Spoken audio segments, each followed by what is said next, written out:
الحمد للہ قاسم الجبارین مبیر الظالمین مدرک الحاربین صریخ المستصرخین موضع حاجات الطالبین معتمد المؤمنین والصلاة والسلام والتحیۃ والاکرام علی بشیر النذیر والسراج المنیر حبیب الہ العالمین ابی القاسم المصطفیٰ محمد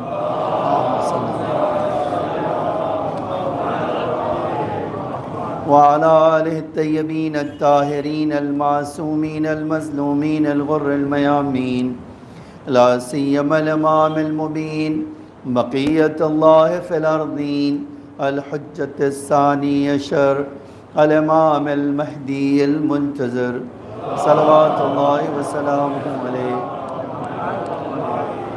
اما بعد فقد قال اللہ تعالی فی محکم کتابہ المجید وفرقانہ الحمید وقولہ الحق بسم اللہ الرحمن الرحیم ام حسبتم ان تدخلوا الجنہ ولما یأتکم مثل الذین خلوا من قبلکم مستهم البعصاء والضراء وزلزلوا حتى يقول الرسول والذين آمنوا معه متى نصر الله صلوات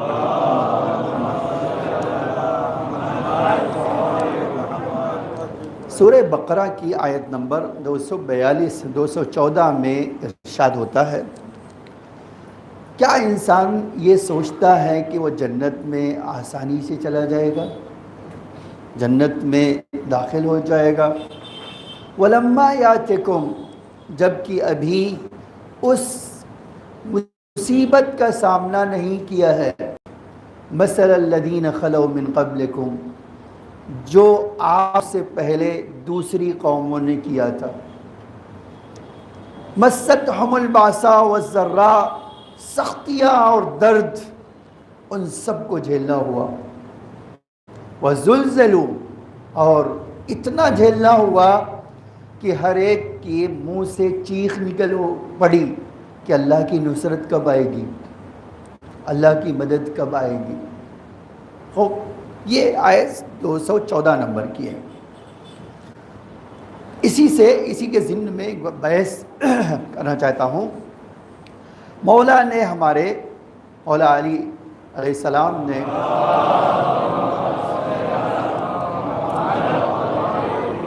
جب نہروان سے پلٹ کر آئے، کوفہ پلٹ کر آئے، تو نہروان کا درد بہت زیادہ امیر المومنین کو تھا۔ جانتے ہیں کیوں؟ بہت سمپل وجہ تھی، یہ وہ لوگ تھے نہروانی جو ایک مس گائیڈنس کی بنا پر، آپ کہہ سکتے ہیں کہ مثلا انہوں نے کیا کیا، بھولے پن، سادہ لوحی، سطحی فہمی، بہت ان کی معلومات بہت اسلام کے بارے میں کیا تھی، عمومی تھی، گہرائی سے وہ اسلام کو نہیں جانتے تھے۔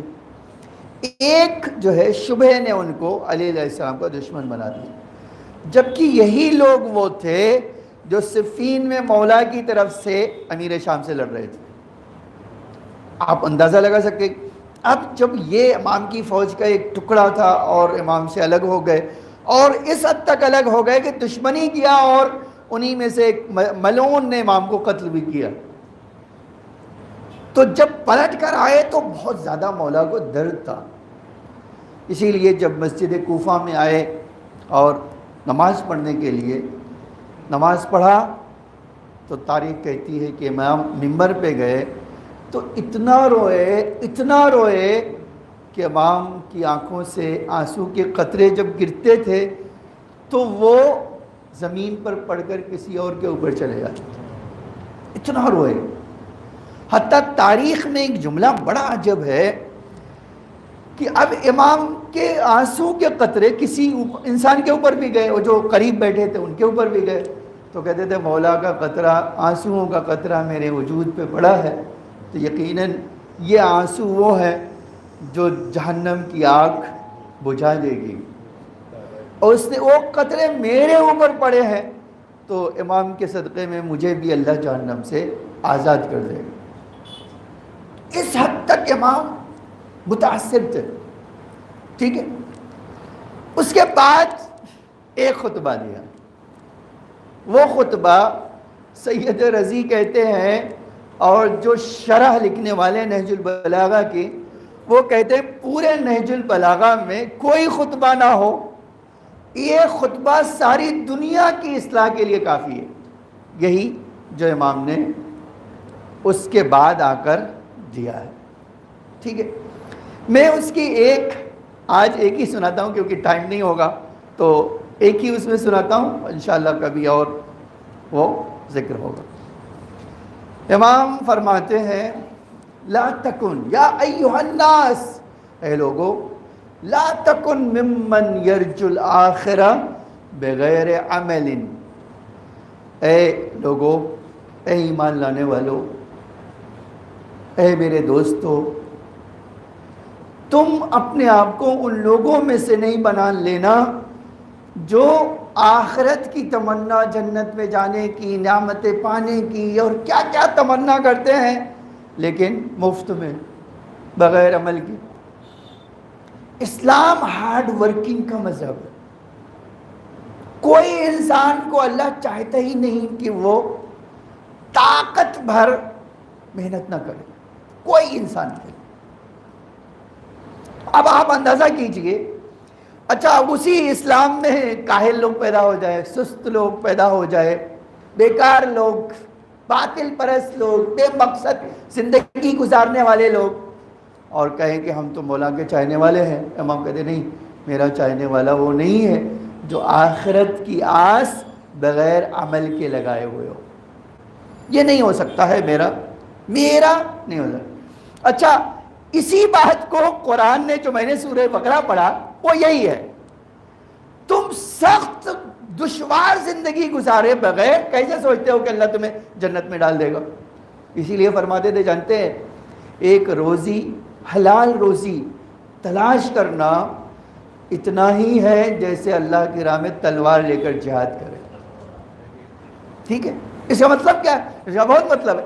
آج ایزی منی ڈھونڈنے والے تو ہزار لوگ ہیں، کس کو ٹوپی پہنا کر، کس کا غصب کر کے، کس کو بیوقوف بنا کر، کس سے چیٹ کر کے ہم کیا کریں؟ پیسہ بنا لیں۔ اور یہی نہیں، پیسہ بنا لیں، اب ایک طریقہ چیٹ کرنے کے جانتے کیا ہے؟ یہ بھی ایک چیٹ کرنے کا طریقہ ہے، بیوی کی کمائی۔ بیوی تو ہمارے ماتحت ہے، ہمارے گھر میں رہتی ہے، اگر وہ جاب کرتی ہے تو کتنا اچھا ہے، مہینہ آئے گا، لاؤ بھائی پیسے لاؤ۔ یہ ایک طریقہ ہے چیٹ کرنے کا، قرآن میں آیا ہے۔ آپ تو قرآن تو اس سے زیادہ حساس بن کے کہہ رہا ہے، کہتا ہے اگر تم نے کسی سے کسی بھی بہانے پیسہ لیا اور سامنے والے نے شرم کے مارے دے دیا تو تم نے غصبی مال لے لیا ہے، شرم کے مارے کھا لیا۔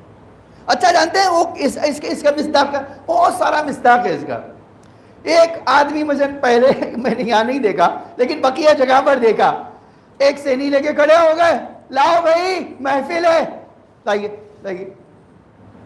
ایک آدمی مومن مسجد سے نکل رہا ہو، اس کو شرم آتی ہے کہ اب میں چلا جاؤں، اور یہ آدمی مجھے گھور گھور کے دیکھ رہا ہے، کہے گا دیکھو۔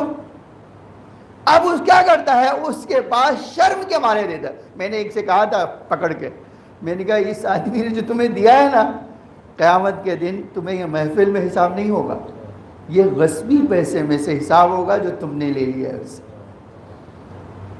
ٹھیک ہے۔ اسلام کیوں چاہتا ہے ہارڈ ورکنگ؟ اس کی وجہ یہی ہے، چاہتا ہے ایک آدمی پریکٹیکل لائف جیے، یہ نہ ہو کہ وہ بس۔ اسی لیے ایک تفسیر میں جانتے ہیں، کہتے تھے کہ غیرت کا ایک مطلب یہ ہے، جب ہم کہہ رہے ہوں ایاک نعبد و ایاک نستعین، تو اللہ ہمارے سامنے ہو، تاکہ جب سامنے خدا ہوگا، کہتے ہیں اس کے بعد اسی کی بات کہتے تھے کہ مولا کہتے تھے ٹھیک ہے تم نہیں دیکھ سکتے، وہ تو تمہیں دیکھ رہا ہے نا، اتنی تو شرم ہو تمہارے پاس، اور اگر یہ نہیں شرم ہے تو کم سے کم اپنی وجود کی حفاظت کر لو کہ میرے ذمے میں کسی کا بوجھ قرض چڑھ جائے، مجھے پتہ بھی نہ ہو، تو آج تو شاید مجھے ادا نہ کرنا ہو، لیکن ایک دن ایسا ہوگا جب ادا کرنا ہوگا اور دینے کے لیے میرے پاس کچھ نہیں ہوگا۔ اب آپ دیکھیے سورہ نجم میں اللہ تعالیٰ نے فرمایا تمہاری ویلو کیا ہے؟ تمہاری ویلو یہی ہے، میری اور آپ کی ویلو، سب کی ویلو یہی ہے، لیس للانسان الا ما، جتنا ہارڈ ورکنگ ہو تم یہی تمہاری پرسنالٹی ہے۔ اس کے بعد ایک جملہ فرمایا سورہ نجم کی آیت میں، وہ اے لوگو یہ بات بھی جان لو، لیس للانسان الا ما سعی وان سعیہ سوف یرا، اور جو کچھ کر رہے ہو ان قریب وہ سب تمہارے سامنے آئے گا۔ ایسا نہیں ہوگا کہ ایک اور حدیث سناتا ہوں اور اس کے بعد ایک داستان سناتا ہوں اور سمیٹ لیتا ہوں، آپ دیکھو کتنی عجیب، یہ رسول اللہ کی حدیث ہے۔ فرمایا یا ایھا الناس انہ لیس بین اللہ و بین احد شیء یؤتیہ خیرا و یصرف بہ شرا، اے لوگو تم نے اللہ سے کوئی معاہدہ نہیں کیا ہے کہ تمہارے اور تمہارے خدا کے درمیان ایک معاہدہ ہو، کس بات کا یہ ہو کہ تم کچھ بھی نہیں کرو گے تو بھی تمہیں دیتا رہے گا، یا تم کچھ بھی نہیں کرو گے بلاؤں کو تم سے دور کرتا رہے گا۔ یہ کوئی تم سے معاہدہ نہیں ہے۔ کسی انسان سے اللہ کا معاہدہ ہے کہ میں کچھ نہ کروں اور ڈھیر ساری نعمت دے دے مجھے، میں کچھ نہ کروں اور کسی مصیبت کا سامنا مجھے نہ کرنا پڑے، یہ ہو سکتا کسی کے پاس ہے معاہدہ؟ اللہ کا رسول کہتا ہے لوگوں جان لو کسی کا اللہ کے ساتھ یہ معاہدہ نہیں ہے، تمہارے اور تمہارے خدا کے درمیان کوئی ایسی چیز ہے ہی نہیں۔ پھر اس کے بعد فرمایا ہاں اگر ایک چیز ہے تو تمہارے لیے وہ جان لو، الا العمل الصالح، ہاں ہارڈ ورکنگ جو ہے یہ تمہارے لیے، جیسے ہی ہارڈ ورکنگ کرو گے اللہ اور تمہارا ایک معاہدہ آ گیا، تمہارے اور تمہارے خدا کے درمیان ایک ایگریمنٹ ہے۔ عمل صالح کرو گے تو کیا ہوگا؟ اب آپ اس کا جملہ سن لیے حدیث کا، الا عمل الصالح لا یدعی مدعن ولا یتمنی متمنن، کوئی بات کرنے والا بات نہ کرے، کوئی تمنا کرنے والا، آرزو رکھنے والا آرزو نہ کرے، سوائے فرمایا الا یرجو بعمل صالح، انہ یرجو الا بعمل صالح، ہاں اگر تمنا کرنا ہے تو اسی ایک اچھا کام کرو، پھر اللہ سے اجرت کی امید رکھو، ایک جو ہے عمل صالح کرو پھر اس کے نتیجے کا تم انتظار کرو، اور رحمت، اور یہی نہیں جب تم عمل صالح کرو گے تو اس کے ثواب کا، اس کے نتیجے کا، اس کے اثرات کا انتظار کرو، بلکہ اللہ کی رحمت کا بھی انتظار کرو۔ تمہارا یہ عمل صالح سبب بنے گا کہ اللہ تمہارے اوپر ثواب بھی دے، اجر بھی دے اور رحمت بھی نازل کرے، ٹھیک ہے؟ اس کے بعد فرمایا وَلَوْ وَسَيْتَ حَوَيْتَ، لیکن یاد رکھنا کوئی انسان دنیا میں فساد کر کے بربادی کے علاوہ کچھ نہیں پائے گا، جتنا آپ معصیت کریں گے اتنا ہی ڈوبیں گے۔ آج مسلمانوں کی جو حالت ہے ایک فٹ بال کی طرح ہر آدمی ایک کک لگانا فرض سمجھتا ہے، آپ جو حالت دیکھ رہے ہیں نا وہ کیا ہے؟ وہ ہماری اور آپ کی اسی برائی کا نتیجہ ہے۔ ہم نے کیا سوچ لیا ہے؟ ہم نے سوچ لیا کہ ہم مسلمان ہیں تو بس اللہ کی رحمت، تو اللہ کے فرشتے تلوار لے کر کھڑے ہیں ہماری طرف سے دفاع کرنے کے لیے، ادھر کوئی آیا ادھر گردن کاٹ دیں گے، یہ کبھی نہیں ہونے والا۔ ورنہ اللہ کے رسول کو اللہ نہیں کہتا تھا جاؤ میدان میں ڈٹے رہو؟ جب تم ڈٹے رہو گے اور اپنی ساری کوشش کرو گے تو اللہ کی مدد آئے گی، اس کے بغیر مدد نہیں آئے گی، تمہیں یہ کام خود کرنا ہو۔ آج یہی چیز ہے، ایک مسلمان چاہتا ہے کہ اللہ کی نصرت آئے تو ایک ہارڈ ورک اپنی طرف سے کرو، تمہاری کوشش پوری کرو، پھر اللہ کی رحمت دیکھو، اللہ کی مدد تو ویسے بھی آتی ہے لیکن اس کے لیے ایک شرط ہے، قانون ہے، اس قانون کے بغیر تو نہیں آتی۔ اس کے بعد جانتے ہیں اللہ کے رسول نے فرمایا، لوگوں کو مخاطب کر کے فرمایا کہ اے اللہ گواہ ہے میں نے تیرا پیغام ان تیرے بندوں تک پہنچا دیا۔ اچھا ایک بار نہیں فرمایا رسول نے، 3 بار فرمایا، اے لوگوں گواہ رہو میں نے اللہ کا پیغام تمہارے درمیان پہنچا دیا۔ اچھا یہ ایک چیز جو ہے ہمیشہ سے چیز ہے، وہ سن لیجئے داستان اور سمیٹتا ہوں میں۔ آپ اندازہ لگائیے، ہمارے وہاں ایک بہت بڑے عالم گزرے ہیں، صاحب جواہر، آیت اللہ العظمیٰ محمد حسن نجفی، ٹھیک ہے، جنہوں نے 45 علوم کتاب لکھی، صاحب جواہر، اسی کے لیے جواہر ان کی کتاب کا نام، جواہر الکلام، 45 جلدوں میں چھپی۔ یہ وہ کتاب تھی کہ جب اس کی شرح لکھی گئی تو ایسی شرح تھی کہ آج بھی کوئی مجتہد بغیر اس کو پڑھے مجتہد نہیں بنتا، اتنی بڑی کتاب تھی۔ ان کی ایک عادت تھی، جب کوئی ان کا شاگرد کہہ دیتا ہے آغا میں مجتہد بن گیا ہوں لکھ کے دے دو، کہتے تھے مجتہد میں نہیں بناؤں گا، امام زمانہ بنائیں گے تمہیں، تو میں اپنے ہاتھ سے تمہیں لکھ کے نہیں دوں گا کہ تم مجتہد بن گئے۔ میں ابھی ایک شاگرد بڑا لائق اور فائل شاگرد روز کہتا آغا میں جانا چاہتا ہوں گاؤں لکھ کے دو میں مجتہد ہوں، اور کہتے تھے نہیں میں تو لکھ کے دوں گا نہیں۔ اب وہ اصرار کر رہا ہے، ان کا انکار پڑ رہا ہے۔ اچھا اس نے سوچا کہ سورس لگا کے میں لکھوا لوں گا، کوئی سورس کام نہیں آیا، کہا نہیں میں نہیں لکھوں گا۔ ایک دن آیا وہ، یہ سب کے باوجود، اچھا جو لکھنا ہے وہ لکھ دو، آپ جو لکھنا چاہتے ہو لکھ دو۔ تو انہوں نے کیا کیا، ایک قلم اٹھایا، کہا اللہ کی راہ میں اگر تبلیغ کرے گا تو اس کو سہم امام لینے کا حق اور اتنا خرچ کرنے کا حق، جاؤ چلے جاؤ۔ اس نے کیا کیا، راستے میں ایک جملہ اس خط میں بڑھا لیا، مجتہدن، اپنے ہاتھ سے لکھ دیا مجتہد کی منہ میں، اسی خط میں چلا گیا۔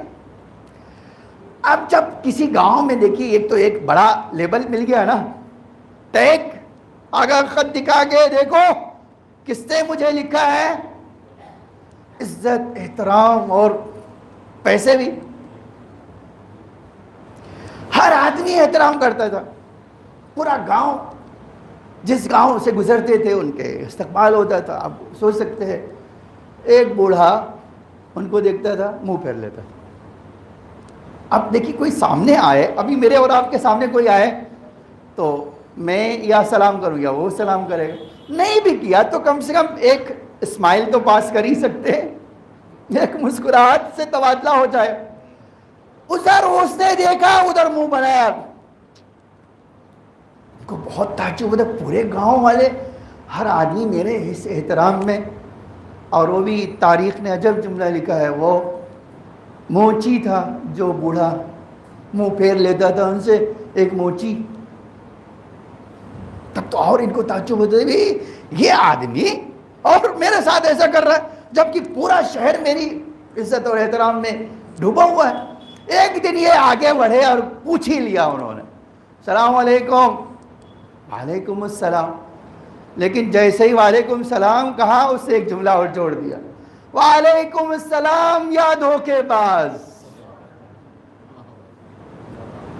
اب تو دیکھیے آپ اور میں شاید اس بات کو نہ سمجھ سکیں، لیکن جس کے دل میں چور ہو، اور ہمارے وہاں کہتے ہیں داڑھی میں تنکا، تو اس کو تو دل دھڑکنے لگا، بھائی یہ کیا ہو گیا، میرا راز جو میں اور میرے اللہ کے علاوہ کسی کو پتہ نہیں، اس کو کیسے پتہ چلا، ہے نا ایک سوال۔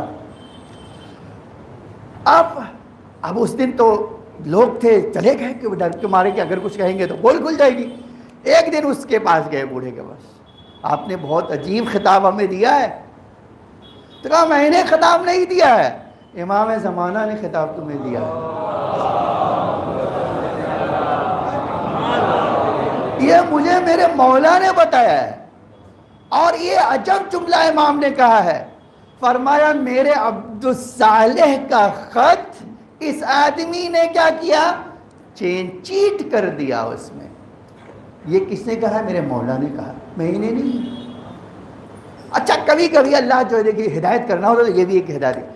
جیسے ہی یہ سنا کہ میرا مولا نے کہا ہے، اس آدمی کو احساس ہو گیا کہ میں نے کون سا گناہ کر لیا۔ اس نے وہ گاؤں چھوڑا، توضیح المسائل لیا، ایک ایک گاؤں میں جاتا تھا اور آغا کے فتوے پڑھ کے سناتا تھا۔ کہتے تھے دیکھو اے اللہ، میں نے اتنی بھیانک غلطی کی ہے کہ میں خود مجتہد بننے کے لیے، اے اللہ جب تک معاف نہیں کرے گا میں کہیں سکون سے نہیں بیٹھوں گا۔ اب میں آغا کے ہی توضیح المسائل لے کر ایک ایک گاؤں تک جاؤں گا ان کا پیغام پہنچانے کا، یہاں تک کہ اللہ مجھے معاف۔ اب دیکھو یہ ہے کیا؟ یہ کیا ایک انسان بغیر عمل کے کچھ نہ طلب کرے، بغیر کوشش کے کچھ نہ مانگو، آپ اپنی کوشش کرو۔ ہر آدمی کی فیلڈ ایک الگ ہوتی ہے، ایک عالم کی فیلڈ الگ ہے، صحیح بات ہے، لیکن ایک نوکری کرنے والے کی تو فیلڈ الگ ہے۔ آج آپ ایک میں ہمیشہ کتنے لوگوں مجھ سے غلا کرتے ہیں، مولانا آپ ہیں کہتے ہیں کہ شیعہ بچوں کو رکھو، اور شیعہ بچے نکھٹو، کام چور، نہ ذمہ داری نبھائیں گے، نہ صحیح ٹائم سے آئیں گے، اور نخرہ بھی ماریں گے۔ اب ہم کو مولانا نے رکھوایا ہے، سمجھے؟ مولانا بتاؤ میں کیا کروں؟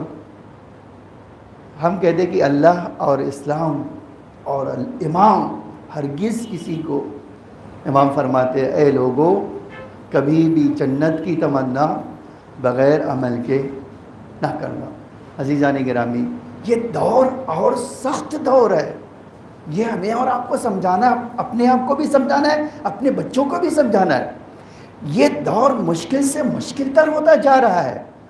آج آپ دیکھ لیے اسی ہندوستان میں ہر مہینے ایک سروے آتا ہے کتنے لوگوں نے جاب گنوائی، کتنے لوگوں کی سیلری جو ہے مثلا ریڈیوس ہوئی، ٹھیک ہے؟ کتنے لوگ اسی ہندوستان میں 6 7 مہینے سے کام کر کے پیسے کا انتظار کر رہے ہیں کہ گورنمنٹ پیسہ دے گی، دوسروں تو چھوڑ دیجیے۔ آپ کیا سوچتے ہیں یہ آسانی دور ہے؟ ایسے میں ایک نکھٹا آدمی، نکھٹو، کام چور، کاہل، سست کہتا ہے کہ میں نماز پڑھ کے مولا کا چاہنے والا بن جاؤں گا۔ جب تک ہارڈ ورکنگ نہیں ہوگی کوئی امام کا چاہنے والا نہیں بن سکتا۔ اسی لیے انتظار جانتے ہیں کس کو کہتے ہیں؟ انتظار کہتے ہیں ایکٹیو اور ہارڈ ورکنگ انسان، جو اللہ کی عبادت میں بھی ایکٹیو ہو اور اپنے دنیاوی معاملات کو بھی اچھی طرح سے انجام دیتا ہو۔ بسم اللہ الرحمن الرحیم۔ قل هو اللہ احد اللہ الصمد لم یلد ولم یولد ولم یکن له کفوا احد۔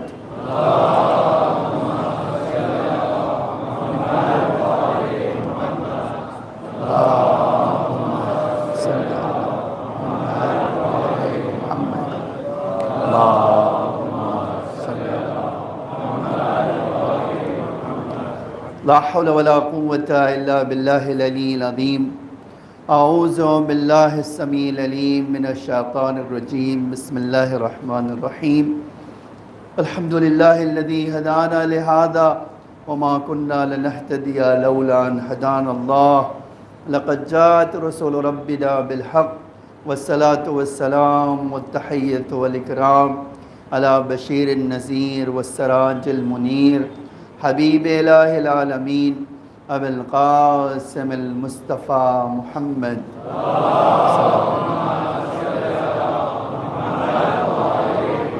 وعلى آلہ الطیبین الطاہرین المعصومین المظلومین الغر الميامین، لا سیما الامام المبین بقیت اللہ فی الارضین الحجۃ الثانی عشر الامام المہدی المنتظر صلوات اللہ وسلامہ علیہ۔ عزیزان گرامی، ایک بات کہنا چاہتا ہوں دنیا کے حوالے سے، حالات حاضرہ میں، دنیا میں جب سے یہ قانون سامراجیت اور اقتصاد، جانتے ہیں سامراج کا مطلب ہوتا ہے کہ میں کچھ بھی کروں اور لوگوں پہ حکمران بن جاؤں۔ آج آپ یہ جو ویسٹ ہے، جو ویسٹ کنٹریز ہیں، انہوں نے ایک ناٹو، آپ نے بتایا ناٹو ایک الائنس بنایا، فوجی کہتے تو ہیں فوجی الائنس، لیکن فوجی ظاہراً ہے، اس کے پیچھے کچھ اور ہے۔ آج آپ اگر دنیا میں اخبار دیکھیں اور جو اکنامکس اخبار ہیں اس میں دیکھیں تو یوکرین جنگ کے پیچھے، رشیا اور یوکرین کا جو جنگ ہو رہی ہے اس کے پیچھے آپ جانتے ہیں اکنامکس کیا کہتے ہیں ویسٹ چاہتا ہے رشیا کی دولت چرانا، لیکن چرانے کے لیے ان کو آنا پڑے گا، اور رشیا اس کو پہلے سے خبر ہے کہ ان کی عادت اور فطرت کیا ہے۔ آج دیکھیے کتنی بڑے مثلا آپ دیکھ سکیں، ڈیرنگ کہہ لیجیے آپ، بے غیرتی، بے شرمی ہے کہ صاف صاف کہتے کہ بھئی اس شام میں کیوں آئے؟ تو یہ نہیں کہتے کہ پوچھے شام میں کیوں آپ یہاں ہیں بھائی، کہتے تیل چوری کرنے آئے، صاف۔ آپ کو یہ سن کے بڑا تعجب ہوا نا کہ ایک آدمی آئے ہمارے جگہ پہ قبضہ کر لے، اور پوچھا آپ یہاں کیوں آئے بھائی، یہ تو آپ کا ملک نہیں ہے، آپ جائیے، تو صاف کہہ رہے ہیں ہم تیل چورانے آئے، اور زبردستی لے کے جائیں گے۔ یہ جو جملہ ہے، تیل چرانے آئے اور لے کے جائیں گے، اور آپ بولیں گے تو ماریں گے بھی، ٹھیک ہے۔ بالکل اسی طرح جو انہوں نے کیا کیا تھا، یوکرین کو مہرہ بنایا کہ ادھر ہم نیٹو میں لائیں گے اور اس کے ذریعے سے ان کی دولت چرا لیں گے۔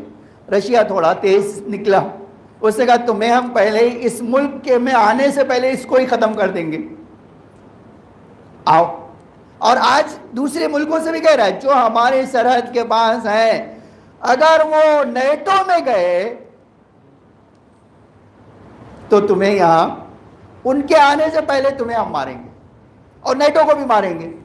جانتے ہیں سارا کھیل کس بات کا ہے؟ دولت کا ہے۔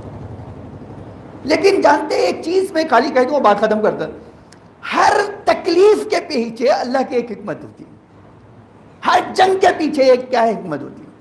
آپ جانتے ہیں اسی اس میں نے ایک مسلمان کمانڈر کو یہ کہتے ہوئے سنا کہ اس کی فوج میں تو ظاہر سی بات وہاں یہ رشیا کے لوگ تو عیسائی ہیں، یہ ہیں وہ مسلمان، سب فوج میں، تو وہ کمانڈر احمد نام تھا، اس نے کہا بھائی جو میرے اس میں 700 آدمی ہیں، میں ان کو کہتا ہوں یہ ہم آپ ایک فیملی ہیں، اور ہم یہاں ملک سے لڑنے نہیں آئے، ہم ایک مقدس جنگ لڑنے آئے ہیں، یہ ہمارا زمین اور اس کے لیے جنگ نہیں ہے کہ کسی ملک کے قبضہ کرنا چاہتے، کسی شہر پہ قبضہ، نہیں وہ نہیں ہے، مقصد ہی ہمارا نہیں، ہم ایک مقدس جنگ لڑنے۔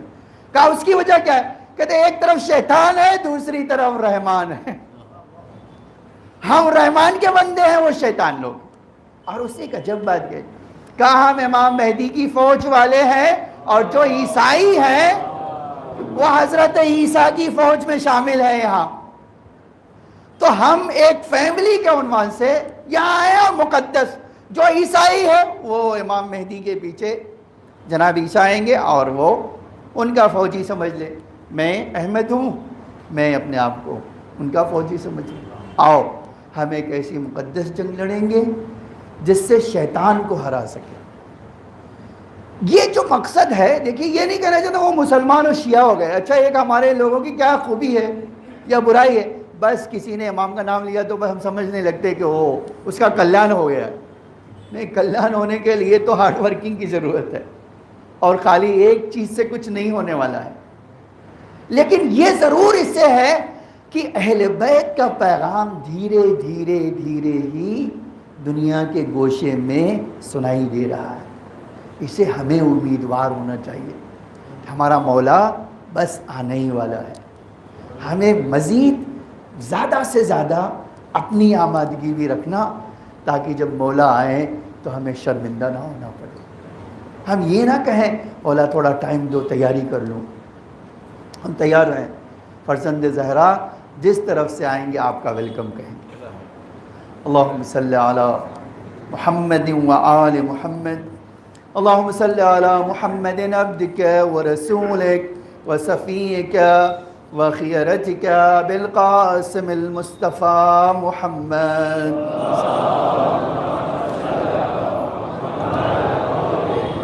اللهم صل على علي بن أبي طالب أمير المؤمنين أسد الله الغالب الغالب كل غالب المطلوب كل طالب أمير المؤمنين علي بن أبي طالب عليه السلام. اللهم صل على فاطمة سيدة نساء العالمين.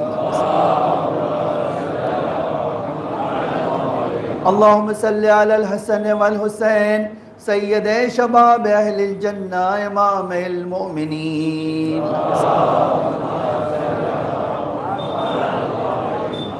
اللهم صل على علي بن الحسين ومحمد بن علي وجعفر بن محمد وموسى بن جعفر وعلي بن موسى ومحمد بن علي وعلي بن محمد والحسن بن علي أئمة المؤمنين. اللهم صل على خلف الهادي المهدي إمام المؤمنين. اللهم صل على فاطمة وأبيها وبعلها وبنيها وسر المستودع فيها بعدد ما احاط به علمك. اے اللہ ہمارے مولا اور آقا کے ظہور میں تعجیل فرما، زمین کو آقا کے ظہور کے لیے آمادہ فرما، ہم سب کو آقا کے حقیقی غلاموں میں شمار فرما۔ اے اللہ ہم حاجت مند ہیں، اپنی درگاہ سے ہماری حاجتوں کو قبول فرما۔ اے میرے معبود، مومنین جہاں بھی ان کی جان و مال عزت آبرو کی حفاظت فرما۔ اے اللہ جو مقروض ہیں ان کے قرضوں کو ادا فرما، جو بے گھر ہیں انہیں گھر عطا فرما، جو بے اولاد ہیں انہیں اولاد نرینہ عطا فرما۔ اے اللہ مومنین کے رزق حلال میں برکت عطا فرما، انہیں تمام آفات و بلیات سے محفوظ فرما۔ اے اللہ انہیں صراط مستقیم پہ باقی رہنے کی توفیق عطا فرما۔ اے اللہ ہمیں نور آل محمد سے مزین فرما، اسلام کے پرچم کو سربلند فرما، کفر و نفاق کے پرچم کو سرنگوں فرما۔ اے اللہ جو مومنین ظالموں کے درمیان ہیں انہیں ظالموں سے نجات عطا فرما۔ اے اللہ جو اپنے حق کے لیے لڑ رہے ہیں ان کی غیب سے نصرت فرما، جو قید میں ہیں انہیں قید سے آزادی عطا فرما۔ اے میرے معبود تجھے محمد اور آل محمد کا واسطہ ہمیں حج و زیارت کی توفیق عطا فرما۔ اے اللہ ہمارے ناقص عمل کو قبول فرما، ہمارے ڈھیر سارے گناہوں کو معاف فرما، ہمارے مولا کو ہم سے راضی و خوشنود فرما۔ اے اللہ ہمیں نور آل محمد، محبت اہل محمد اور آخرت میں شفاعت آل محمد نصیب فرما۔